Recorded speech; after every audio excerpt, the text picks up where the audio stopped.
My dear brothers and sisters, today we shall study the second poem of class 10th.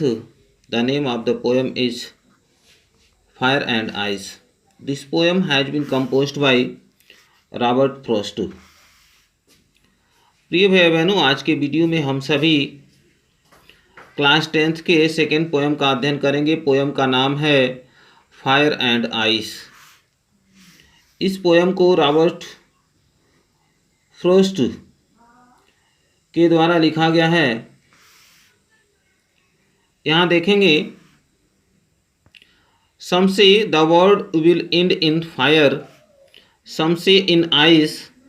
From what I have tasted of desire, I hold with those who favor fire. But if it had to perish twice, I think I know enough of hate to say that for destruction ice is also great and would suffice. अब इसमें कुछ difficult words हैं जिसको आप देख लेंगे। Tested का अर्थ है एग्जामिन्ड, जांचना, अनुभव करना। होल्ड का अर्थ है एग्री, सहमत होना। पेरिस, डाई, बर्बाद होना, मर जाना, समाप्त हो जाना। सफाइस का अर्थ है पर्याप्त होना। तो आइए पहले स्टेंजा को देखते हैं। पहले स्टेंजा में कवि वर्णन करते हैं, बताते हैं कि संसार फायर के कारण, आग के कारण समाप्त हो जाएगा। इस पूरे पोएम में टू ग्रुप ऑफ पीपल हैं। तो उसमें लोगों का दो समूह है और एक समूह कहता है, लोगों का जो एक समूह है वह कहता है, सम से मतलब लोगों का एक समूह, या यह जो स्टेंजा है या जो पोयम है एक वैज्ञानिक विचारधारा पर आधारित है, वैज्ञानिक दृष्टिकोण पर आधारित है। तो कुछ लोगों का कहना है, अर्थात यह भी हम कह सकते हैं कि कुछ विद्वानों का ऐसा मानना है, the world will and in fire, कि संसार समाप्त हो जाएगा। इन फायर मतलब आग में, अर्थात इसका अर्थ यह है कि संसार समाप्त हो जाएगा आग में, यानी अग्नि में समाप्त हो जाएगा। अर्थात सूर्य का तापमान इतना बढ़ जाएगा, ताप इतना बढ़ जाएगा कि जिसके कारण यह पूरा संसार समाप्त हो जाएगा, यानी सारी वनस्पतियाँ, सारे जीव जंतु सब समाप्त हो जाएंगे और यह पूरा संसार समाप्त हो जाएगा।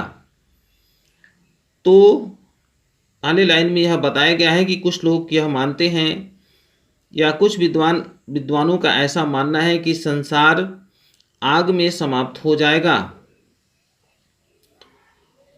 सम से इन आइस, और कुछ लोग यह मानते हैं, कुछ लोगों का कहना है कि इन आइस, यह जो संसार है, यह जो वर्ल्ड है, आइस यानी बर्फ में समाप्त हो जाएगा।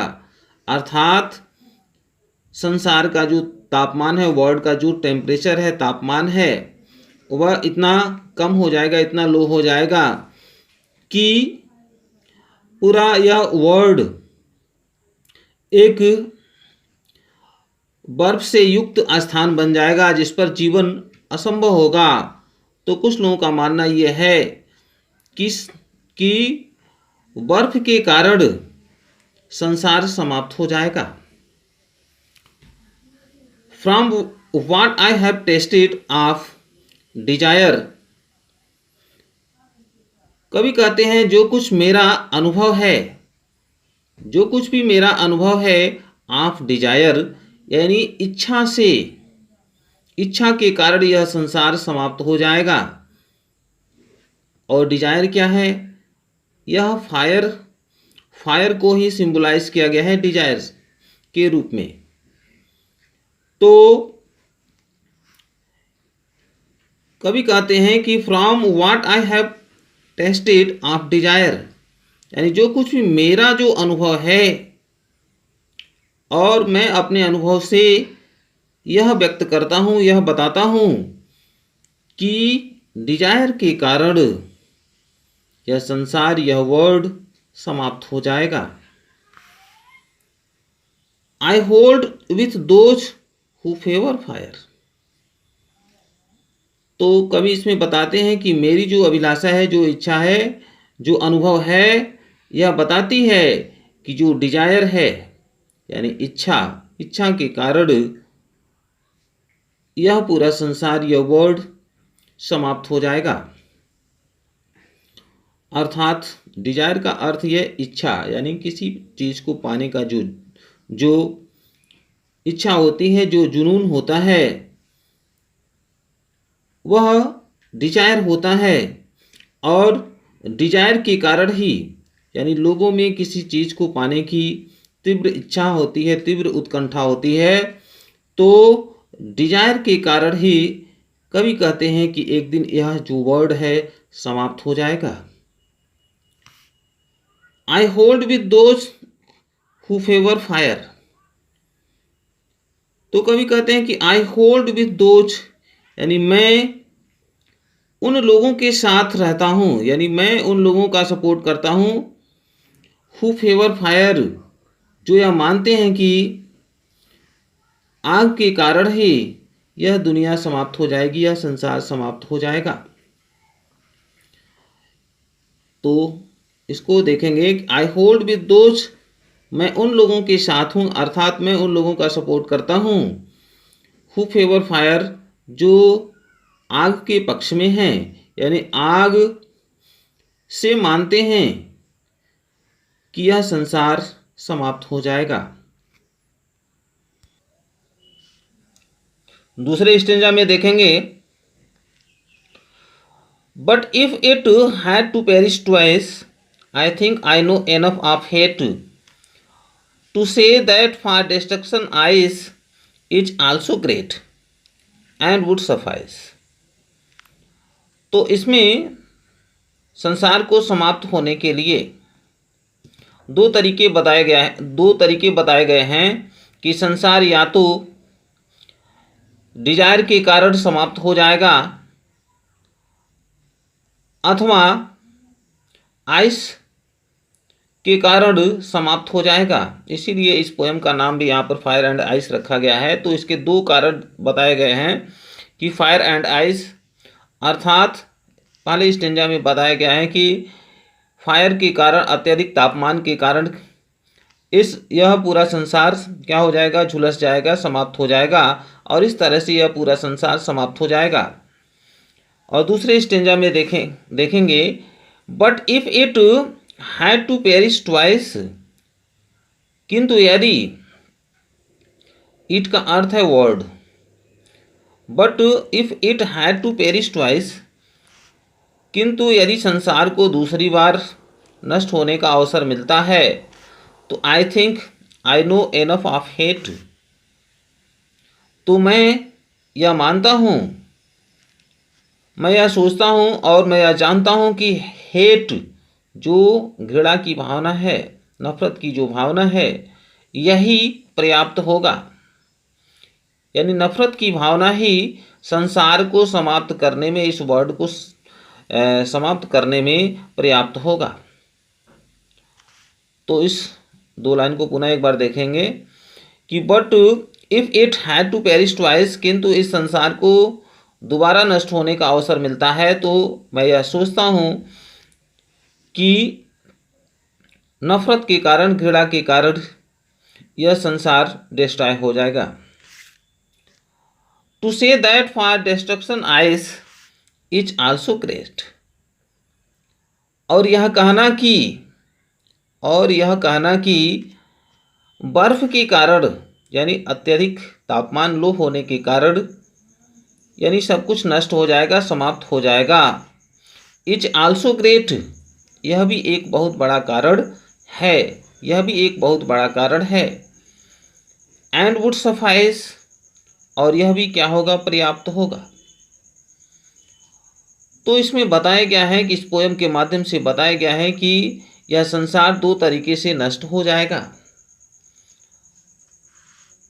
पहली पहले तरीके से ये बताया गया है कि डिजायर जो इच्छा है, इच्छा का मतलब लालच, किसी चीज़ को पाने का जो जुनून होता है, जो इच्छा होता है, वह लालच के कारण ही होता है। तो उसके कारण भी यह संसार नष्ट हो जाएगा। और दूसरा कारण इसमें बताया गया कि संसार में यदि हेट्रेड, घृणा की भावना अत्यधिक हो जाएगी, अब वह घृणा की भावना कई प्रकार से हो सकती है, जैसे समाज में कास्ट, क्रीड एंड कलर देखेंगे तो उसके आधार पर जो हेट्रेड है, जो घृणा है, उसकी अत्यधिक भावना बढ़ जाने के कारण भी यह संसार क्या हो जाएगा, डिस्ट्रॉय हो जाएगा। तो इस तरह से संसार को नष्ट होने के लिए दो कारण बताए गए हैं। तो इस पूरे पोयम में आप देखेंगे कि फायर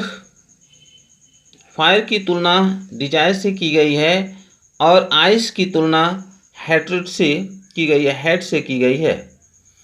अब आइए इस पोयम में हम राइमिंग वर्ड्स देखते हैं। तो यहाँ पर देखेंगे फायर और डिजायर, आइस और ट्वाइस, और उसके बाद से देखेंगे आइस और सफाइस, हेट और ग्रेट। ये इस पोयम में राइमिंग वर्ड्स हैं। और इस पोयम में पर्सनिफिकेशन, फिगर्स ऑफ स्पीच का वर्णन किया गया है, क्योंकि फायर एंड आइस को, यानी फायर और आइस को पर्सनिफाइज किया गया है, एक मानवीकरण के रूप में प्रस्तुति की गई है। इसलिए इस पोयम में पर्सनिफिकेशन, फिगर्स ऑफ स्पीच है।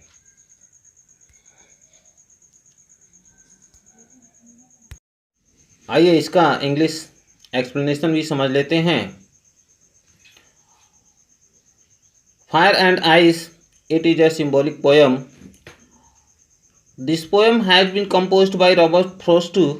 In this poem, two contradictory views